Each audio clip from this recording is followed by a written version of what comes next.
Olha, vou falar agora sobre a procura de jovens pelo seminário e a formação diaconal, que é o processo, né, para padre. Com um dos padres mais jovens, se não o mais jovem aqui da nossa região, Gabriel Natan, que está com a gente. Padre, bom dia, muito obrigado pela participação do senhor. Sou eu quem agradeço. Bom dia a você, Jorge, também para aqueles que são os nossos ouvintes da Rádio Itaberá, FM 98.7. Alegria em estarmos juntos para que nós possamos conversar sobre vocação, chamado, sobre aquilo que o Senhor ele deseja para cada um de nós. Bom, o senhor tornou-se padre em 2023, né? Recentemente. O senhor é um jovem de 27 anos. Como é que foi isso, hein, Padre Gabriel? Como é que surgiu essa tendência? Porque quando novinho, o senhor pensava, né, no seminário, nessa formação? Acho muito interessante a sua colocação, porque quando eu era pequeno, assim, eu vim de uma família tradicionalmente cristã. Meu pai não é de uma família, não é cristão católico, mas a minha família, por parte de mãe, é muito católica. Os meus avós, meus tios, enfim, grandes pessoas assim que me inspiraram muito na minha fé. O senhor, só para a gente colocar aqui, o senhor é filho de pastor evangélico, de um pai pastor evangélico e de uma mãe católica atuante, né? Exato. Que depois eu entro ao longo da conversa nesse fato. Então eu fui criado em um lar cristão, mas educado tudo nos valores e princípios católicos, naquela que é a moral católica, nos ensinamentos. Enquanto eu era pequeno não era o meu desejo, mas eu me recordo que um dia eu perguntei para minha mãe assim, o porquê que normalmente os papas eram pessoas tão velhas, né? Já eram senhores muito velhos. E ela, do modo dela, ela me explicou, eu falei bem assim, interessante, mas deveria ter mais jovens. E acredito que ali o Senhor ele já trabalhava o meu coração, porque logo depois de alguns meses, a minha avó tinha me perguntado, Gabriel, você nunca pensou em ser padre? E eu falei para ela na época que não. E realmente, assim, não era uma vontade, não era algo que eu tinha um desejo, mas eu sempre gostei muito de ir na igreja. Mas ali no início da minha adolescência, na cidade onde eu morava, eu comecei a estudar teatro. Então eu comecei a me profissionalizar, trabalhava muito nessa área de apresentações, de espetáculos, propriamente de ensaios, de produções artísticas.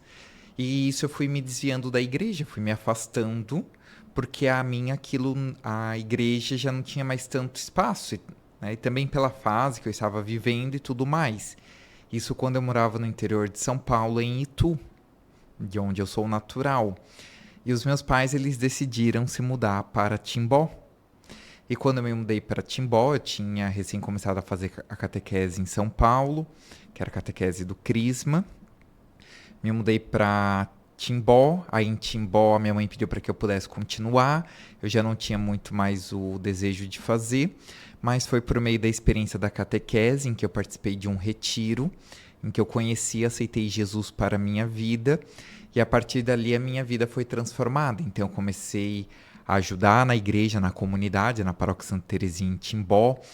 E propriamente fui cada vez mais mergulhando na experiência de fé, de comunidade.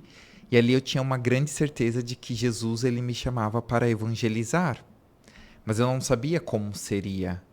E aí eu fiz todo um processo de discernimento da minha vocação, do meu chamado. Na época era com Dom José Negri, que era o nosso bispo.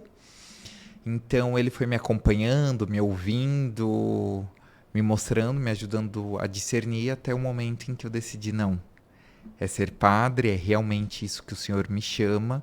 E aí eu decidi entrar para o seminário. Logo depois que eu entrei no seminário, o meu pai ele já era evangélico, ele era da Igreja Deus é Amor, e ali então ele decide, né, por meio, enfim, não sei exatamente o modo com que acontece lá, mas foi por meio dessa experiência dele também muito atuante na igreja, que aí ele se tornou pastor. E não tentou te convencer? Ah, inúmeras vezes. Mas o chamado do Senhor foi mais forte. Eu falo que foi como com Jeremias.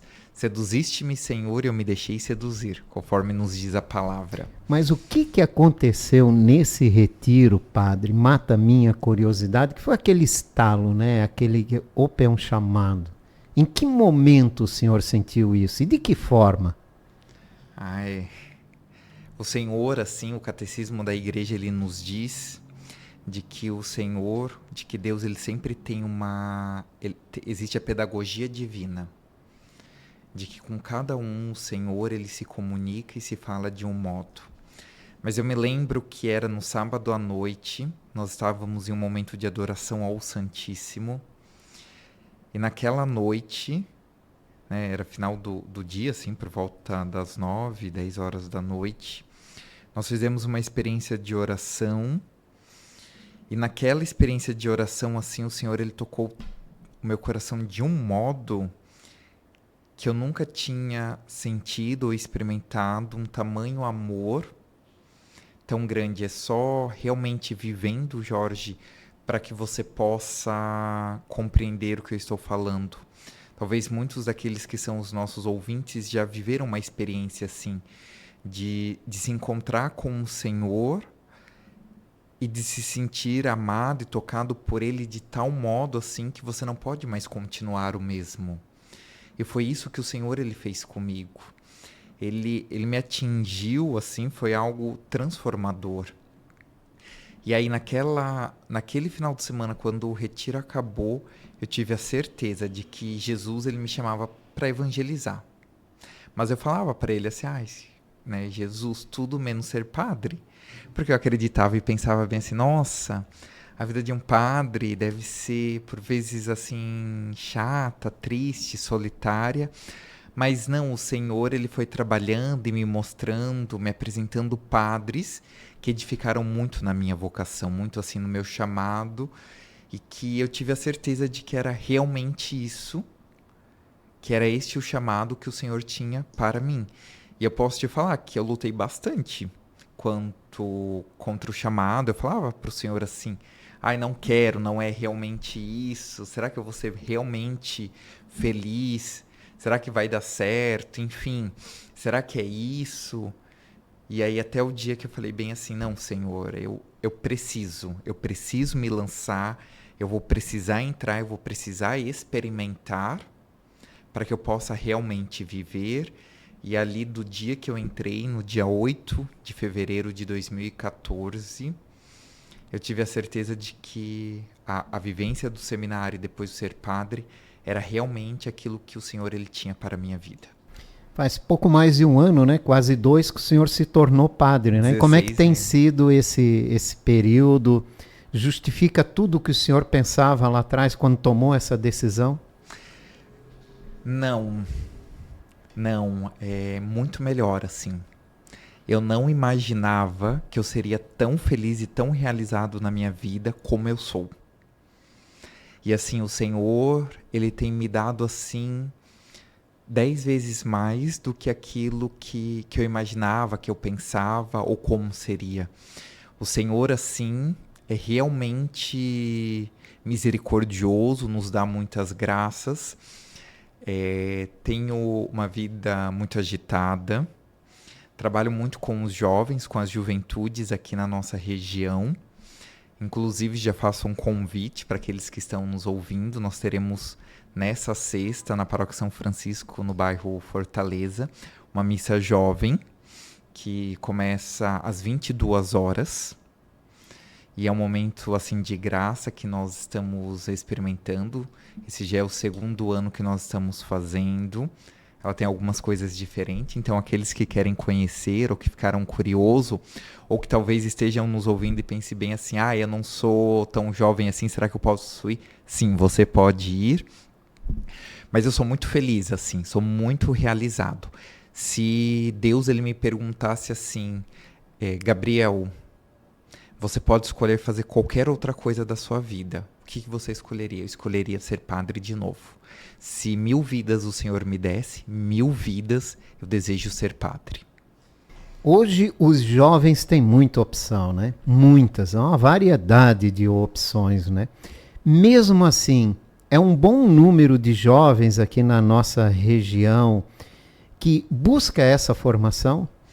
Nós temos bastante jovens vivendo o processo de discernimento da sua vocação, porque o discernimento da sua vocação, do seu estado de vida, não é ligado propriamente somente a ser padre ou freira. Não, mas o Senhor, ele nos chama para que nós possamos ser realizados naquilo que ele sonhou para cada um de nós. Alguns o Senhor, ele chama para serem pais e mães de família, para vocação matrimonial. Outros o Senhor chama para serem missionários. Outros para serem ministros ordenados, seja diáconos permanentes, ou, no caso, padres. Também tem aqueles que o Senhor chama para serem leigos, consagrados a um determinado carisma. E há outros também o Senhor chama para a vida religiosa, seja no ramo masculino ou feminino, ser um irmão ou uma irmã que tem uma vida totalmente entregue ao Senhor.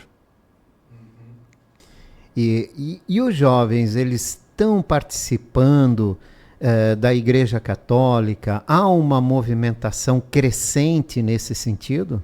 Sim, tem muito grande, ao ponto de que, por exemplo, aqui na nossa região, no ano passado, em agosto, nós tivemos no Ginásio Galegão um encontro chamado Festival Despertai, que é um festival vocacional, e nós estávamos em cerca de 3.500 pessoas, sendo cerca de 2.800 jovens.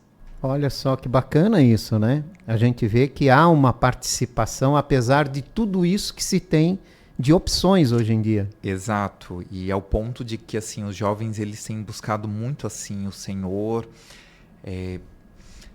tanto por meio das missas, das celebrações, por exemplo, a missa que nós fazemos ali, que é a missa jovem, que se realiza na paróquia São Francisco, se dá mais de 500, 600 jovens, assim. Então, nós temos outras realidades aqui próximos, que tem missas jovens que dá mais em outras cidades, como Joinville, por exemplo, Brusque, que dá mais de 3.000. Então, assim, a Igreja Católica continua viva. Nós temos, assim, muitos jovens, muitas pessoas se voltando para o Senhor. Um outro exemplo é que nós temos, no período da Quaresma, você tem muitas lives, transmissões. Nós estamos tendo um fenômeno enquanto Brasil, porque tem um frei chamado Frei Gilson. Sim. E que uma live dele tem reunido cerca de 1,5 milhão de pessoas na madrugada, às 4 da manhã, para rezar o Santo Terço, para rezar o Rosário. Então tem um mover muito grande do Senhor e de muitas pessoas que foram batizadas, vivenciaram a fé católica, deixaram, mas que estão vivenciando e buscando uma profundidade naquela que é a fé, o próprio magistério, as tradições da igreja. E tem sido muito crescente, principalmente entre os mais jovens. O padre Gabriel atua como vigário paroquial na paróquia São Francisco de Assis, na Fortaleza. Já deixou aqui e eu vou reforçar o convite para esta sexta-feira, às 10 horas da noite, né, padre? Tem a Missa da Juventude lá, aberta a todos, né? É aberta a todos, ela tem alguns elementos que é um pouco diferente, mas é uma experiência muito válida. Inclusive, fica o convite para você, Jorge, para estar conosco. Eu vou esperar você nessa sexta-feira. Sexta-feira, às 10 horas da noite, na paróquia São Francisco de Assis, no bairro Fortaleza. E quem quer conversar com o padre Gabriel, pode comparecer lá também, né, padre? Também, ou pode ser por meio das redes sociais, que é... No Instagram é Padre Gabriel Natan. Então é bem fácil de achar. @Padre Gabriel Natan no Instagram O senhor responde também aos Isso. questionamentos das pessoas que querem conversar via Exato. redes sociais com o senhor. Também aqueles que quiserem saber mais informações da missa, nós também temos o Instagram da Missa Jovem, @missajovemblumenau. Então, não faltarão opções para que nós possamos conversar, nos encontrar e assim também esclarecer aquelas que são as dúvidas da nossa fé, daquilo que o Senhor sonha e deseja para cada um de nós. O que é muito importante. Padre, muito obrigado pela participação. Bem-vindo aqui na Rádio Itaberá. Volte sempre aqui com a gente. Sou eu quem agradeço o convite, também saúdo desejando a bênção do Senhor para todos aqueles que são os nossos ouvintes. Obrigado, uma ótima semana. Padre Gabriel Natan conversando com a gente aqui nesta manhã